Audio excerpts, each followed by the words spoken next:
So I know you guys haven't seen a video from me in a long time, especially not one with my face in it. And you know, sometimes life just gets in the way.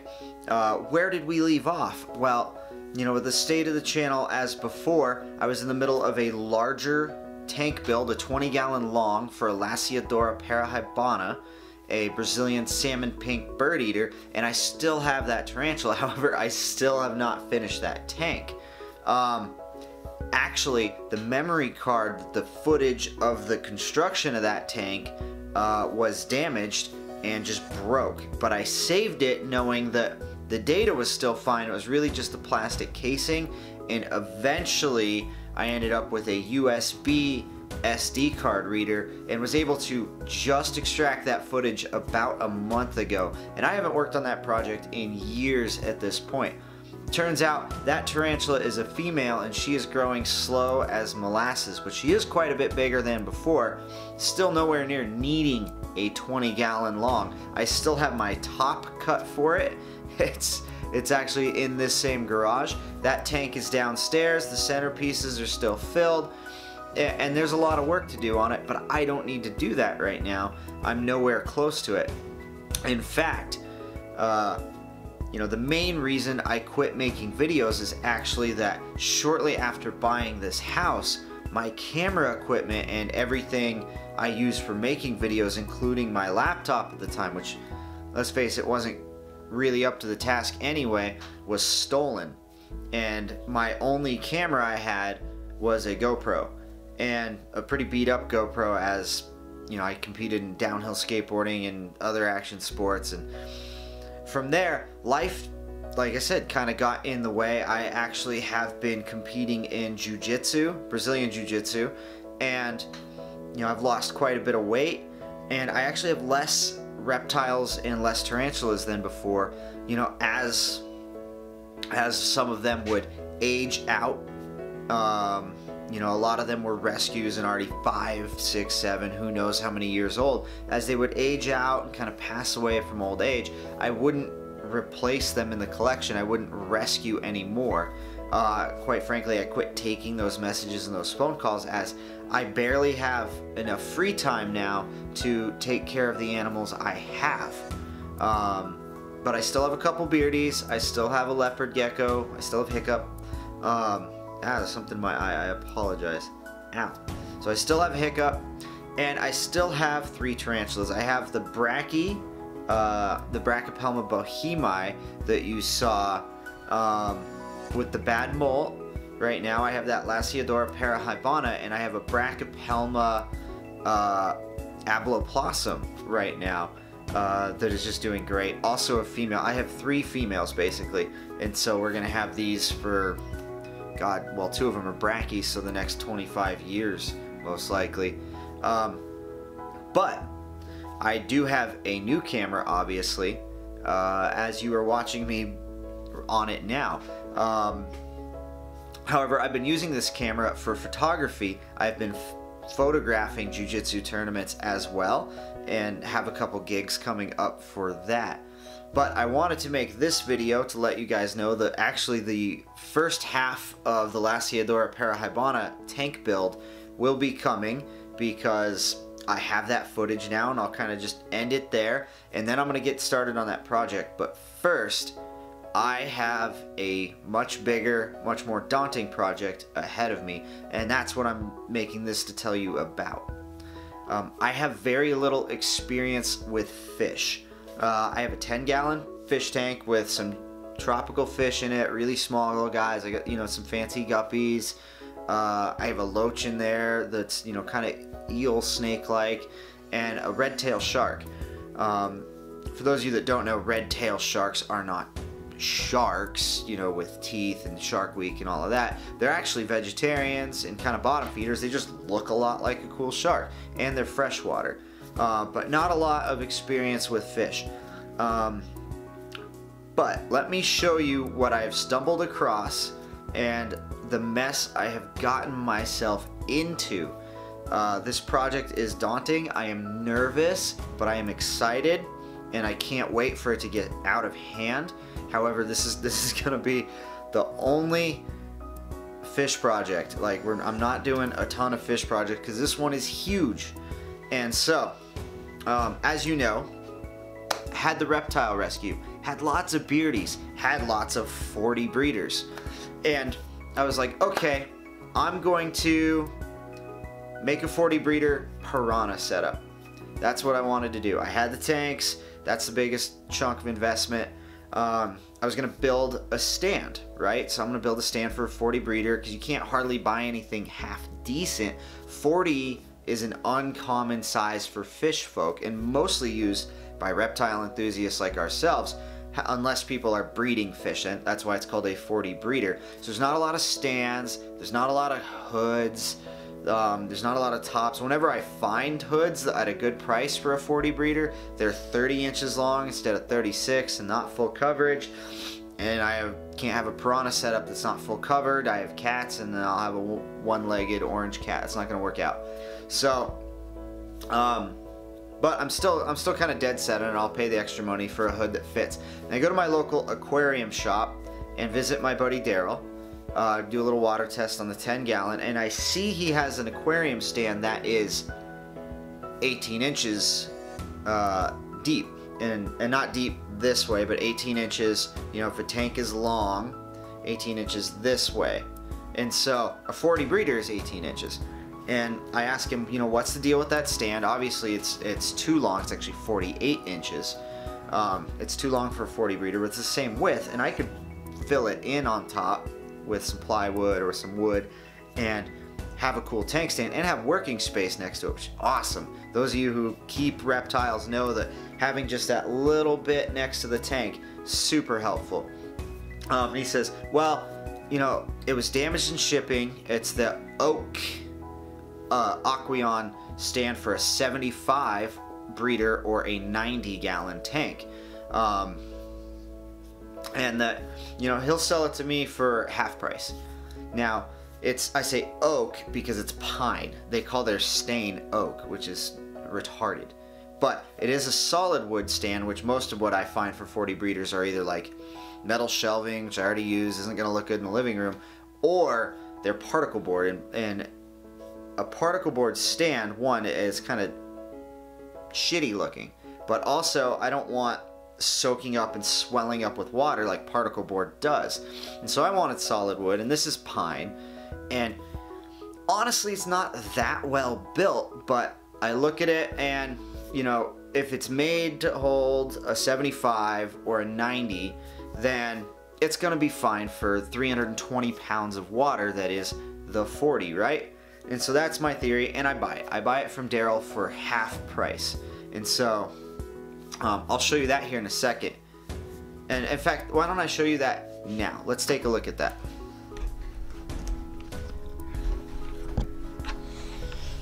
So that is this guy here. Ooh, sorry about that light wash.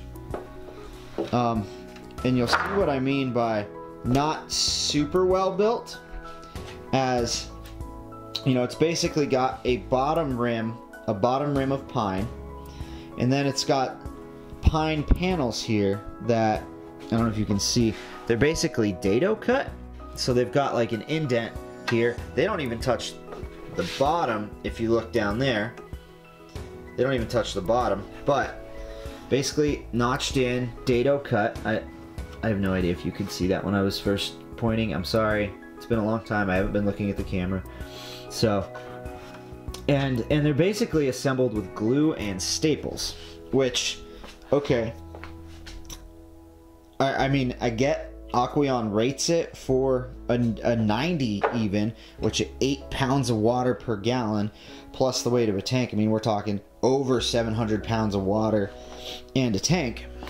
But it does meet my requirements of doors. And I like storage space. So I have doors, and you know what? I'm gonna reinforce it. Fine, cool, whatever. And I'll do a 40 setup. It'll be sweet. But I go to my girlfriend's storage unit that night. After buying this stand for a 75 or a 90, I go to my girlfriend's storage unit that night to move this damn 200-pound actually oak dresser. That's not the important part of the story. The dresser's not that important to the story, other than that's why we went there. And in the corner, I see this. And my familiarity with tank dimensions and the fact that, like I say, my buddy owns an aquarium store, you know, we went there to get those 2.5s for the special arboreal tarantula builds. I recognize that this is a 90. And, you know, I say, hey, what's the deal with that? And she says, oh, you know, that's belongs to basically my, like, stepdad's family. And I say, well, cool, text him, ask him how much. And, you know, long story short, they say, hey, you can have it. And those of you that have bought a used fish tank before know darn well that they're not usually this clean, especially a 90, because 90s are often used for saltwater setups, and they're totally crusted with salt. This is pretty clean. I mean, realistically, the fact that I can film through it is fantastic. Now, the tops need a bit of cleaning, but full acrylic tops. It's got a hood, which we are throwing away. Because I think that hood might be 150 years old. It's definitely 80s. I mean, dude, look at that.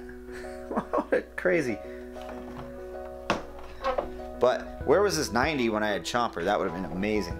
But, so, I have stumbled into a 90-gallon with filtration.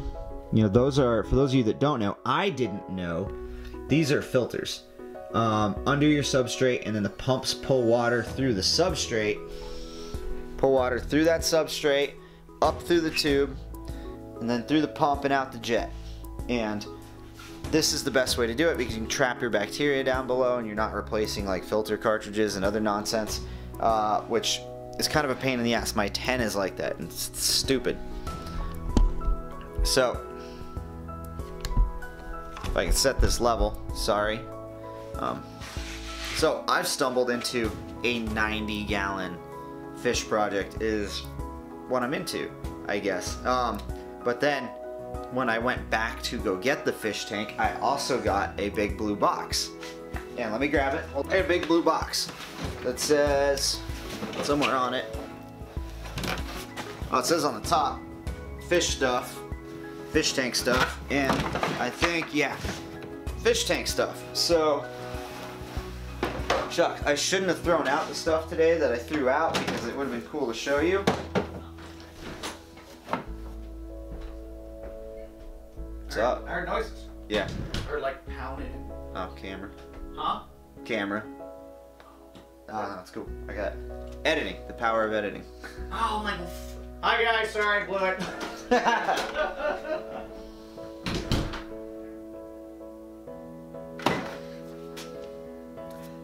Take two. Sorry, roommate came out. His name's Dusty. He's a cool dude.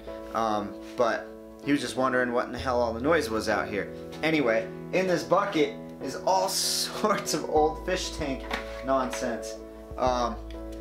Siphon tool, and these are cool. These were stoking Daryl out. I had to go to Daryl to find out what half this nonsense was, but these are, let's see if we can get it to focus. Oh, come on, dude. Do I gotta eat up the whole lens? Almost. Oh, you suck. There we go. Cool. Those are Daryl's price tags. Sorry, those are Daryl's grandfather, I do believe. It's his price tags from the early 90s.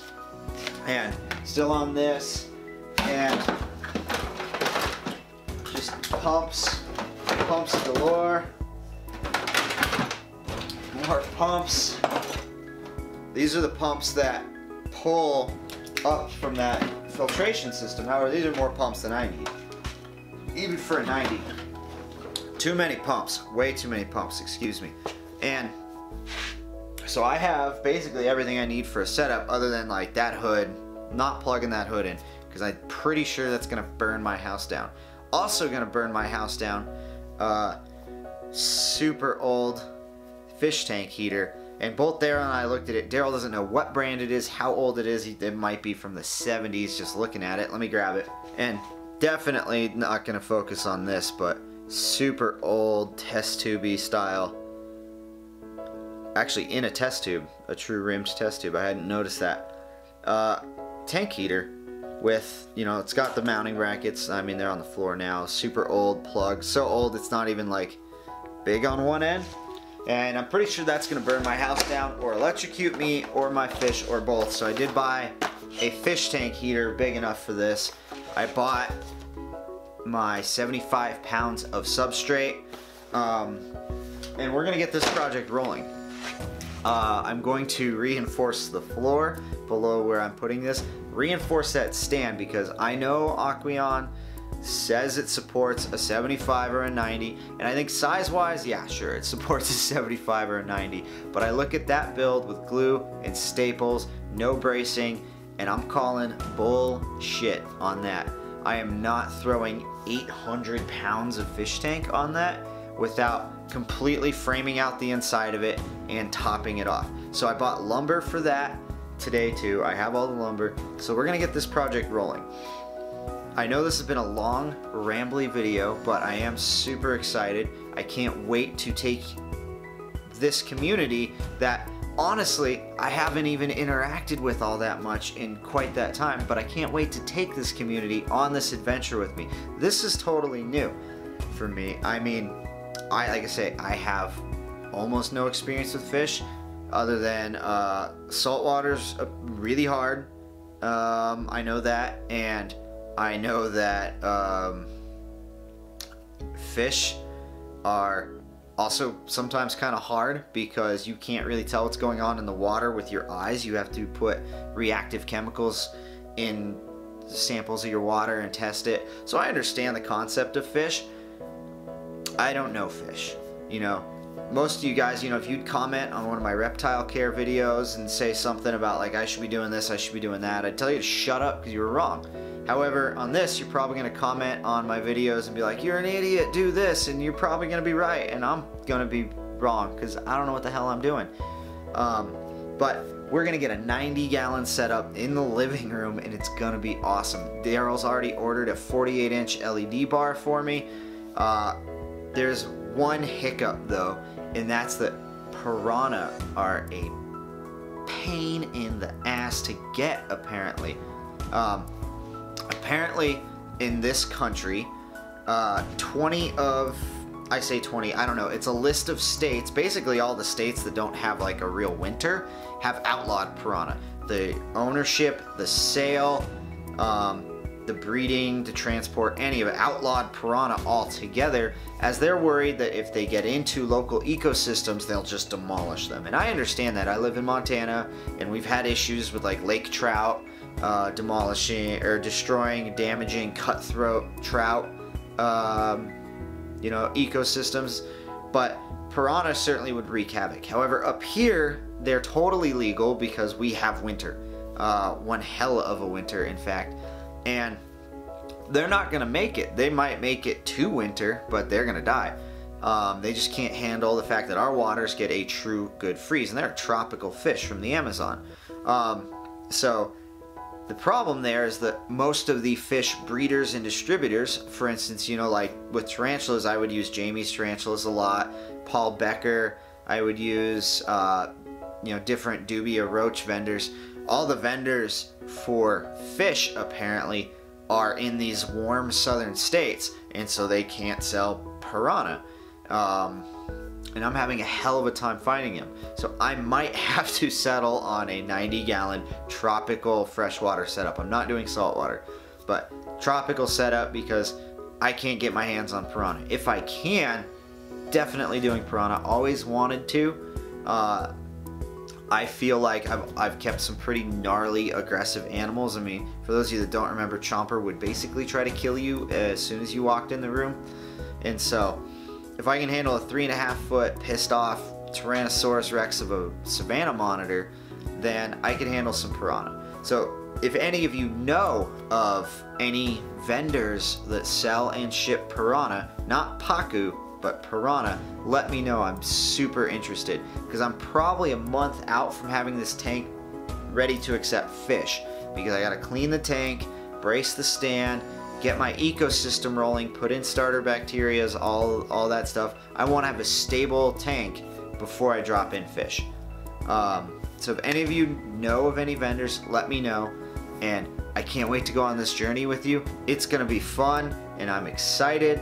And sorry for the jump cut there, but I'm at a loss for words now, and I guess I'll let you guys go. If you made it this far into this video listening to my ugly mug, go ahead and drop a like down below. Be sure to subscribe if you want to see how this nonsense plays out. If you want to see me completely screw up an expensive project, subscribe to this channel, put the bell on. There's a 50% chance, I'm giving you 50% chance I screw this up. And if I don't screw this up, it's because of Daryl. It's not because of me. He'll be saving my ass.